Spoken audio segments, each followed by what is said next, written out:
ભગવાને એક ગધેડાનું સર્જન કર્યું અને કહ્યું, તું ગધેડા તરીકે ઓળખાઈશ. તું સૂર્યોદયથી લઈને સૂર્યાસ્ત સુધી થાક્યા વગર તારી પીઠ ઉપર બોજો ઉઠાવવાનું જ કામ કરીશ. તું ઘાસ ખાજે, તને બુદ્ધિ નહીં હોય અને તું 50 વર્ષ સુધી જીવીશ.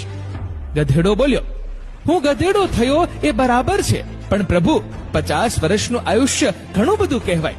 મને 20 વર્ષનું આયુષ્ય આપો ને. ઈશ્વરે એની અરજ મંજૂર કરી. ભગવાને કૂતરાનું સર્જન કર્યું અને કહ્યું, તું કૂતરો કહેવાઈશ. તું મનુષ્યોના ઘરની ચોકીદારી કરીશ. તું મનુષ્યનો પરમ મિત્ર કહેવાઈશ. તું એણે નાખેલા રોટલાના ટુકડા ખાઈશ અને તું 30 વર્ષ જીવીશ. કૂતરાએ કહ્યું, હે પ્રભુ, 30 વર્ષનું આયુષ્ય તો ઘણું કહેવાય. 15 વર્ષ રાખો ને. ભગવાને મંજૂર કર્યું. ભગવાને વાંદરો બનાવ્યો અને કહ્યું, તું વાંદરો કહેવાઈશ. તું એક ડાળીથી બીજી ડાળી પર જુદા જુદા કરતબ કરતો કૂદાકૂદ કરીશ અને સૌને મનોરંજન પૂરું પાડીશ. તું 20 વર્ષ જીવીશ. વાંદરો બોલ્યો, 20 વર્ષ તો ઘણા કહેવાય. પ્રભુ, 10 વર્ષ રાખો ને. ભગવાને મંજૂર કર્યું. છેલ્લે ભગવાને મનુષ્ય બનાવ્યો અને એને કહ્યું, તું મનુષ્ય છે. પૃથ્વી પર તું એકમાત્ર બુદ્ધિજીવી પ્રાણી હોઈશ.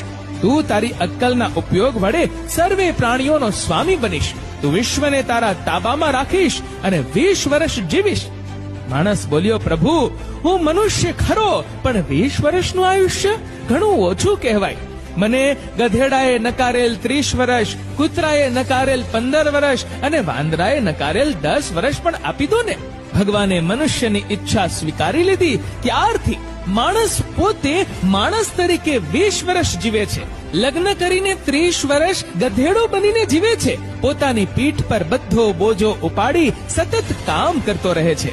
બાળકો મોટા થાય એટલે 15 વર્ષ કૂતરા તરીકે ઘરની કાળજી રાખી જે કંઈ મળે તે ખાઈ લે છે. અંતે જ્યારે વૃદ્ધ થાય ત્યારે નિવૃત્ત થઈને વાંદરા તરીકે 10 વર્ષ સુધી એક પુત્રના ઘરથી બીજા પુત્રના ઘરે જઈને જુદા જુદા ખેલ કરીને પૌત્રો અને ભાણિયાઓને મનોરંજન પૂરું પાડે છે. કડવું છે પણ સત્ય છે, સાચી વાસ્તવિકતા.